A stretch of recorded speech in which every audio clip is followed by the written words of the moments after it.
On July 15, 2020, I was ready to die. But who can really prepare for that? I prayed that my soul will rest with God, but we all know that's not that simple. Who will look after my kids? What about my hopes and dreams that I've never accomplished? Will anybody miss me? Because 60% of people don't even pronounce my name correctly. So why would they give a damn? But let's rewind a little bit. This girl here, that's me, Avella. And when you see her, you see this beautiful, happy, confident socialite. But what you don't see is what many women go through.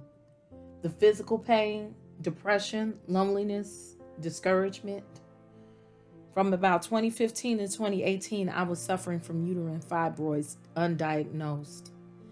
I was diagnosed with minor anemia around 2005, but I did not exhibit any severe symptoms of this plague until about 2017. This is my journey. First of all, let me give you the facts and background. Fibroids are muscular tumors that grow in the wall of the uterus. Fibroids are almost always non-cancerous, and not all women with fibroids have symptoms. Treatment for uterine fibroids depends on your symptoms. Black women tend to experience fibroids at a younger age and often more severely than their white counterparts. One estimate is that 25% of African American women will suffer from fibroids by the age of 25, and 80% of them by the age of 50, compared to 70% of white females. Now, because Black women suffer from fibroids at an earlier age, they are 2 to 3 times more likely to undergo surgery. Now, prior to my final treatment, I suffered from severely low iron. The average woman my age will have the hemoglobin levels of 12 to 15 grams per deciliter. Mine will plummet as low as 5. I was the walking dead. And over time, I endured 3 blood transfusions. I was tired all the time, but I was forced to operate as normal. I didn't look sick, so people were insensitive when I fell short. I was lazy, or I was exhibiting trifling behavior.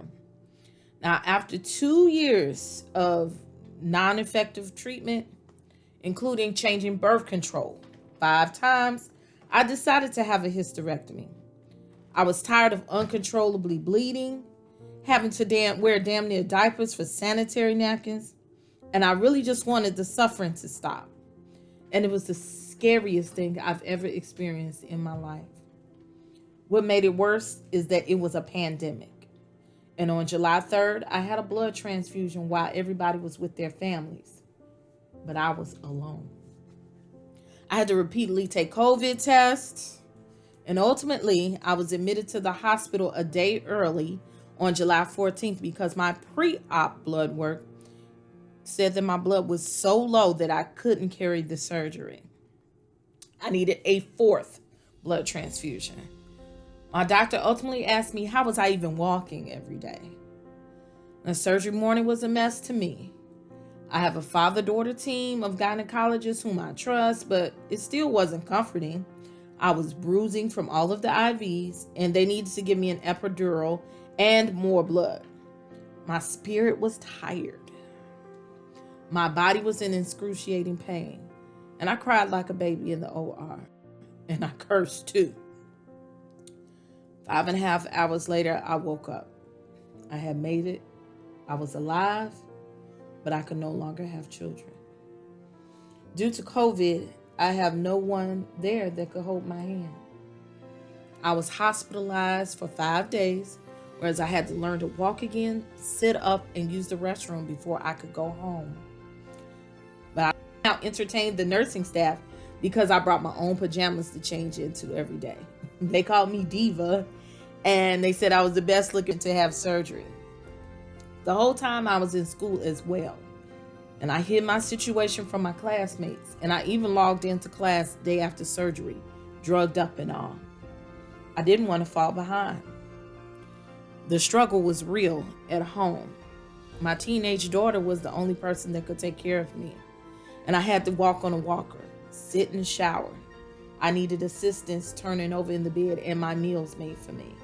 1 month into recovery, lightning struck the tree in front of my house and fell into the roof of my apartment.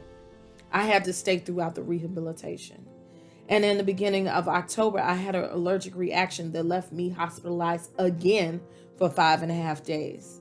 My entire body broke out in hives, which left me miserable. And after testing, I found out that I'm allergic to Alternaria alternata, but it's inconclusive as to why I was sick. And today I'm steady recovering, but I still feel the effects. My stomach doesn't have 100% feeling in it, and I've experienced muscle atrophy, but I'm in fighting. I work hard towards healing every day, and this project is a part of my graduation piece. My name is Avella, and I've lived through fibroids, and you can too.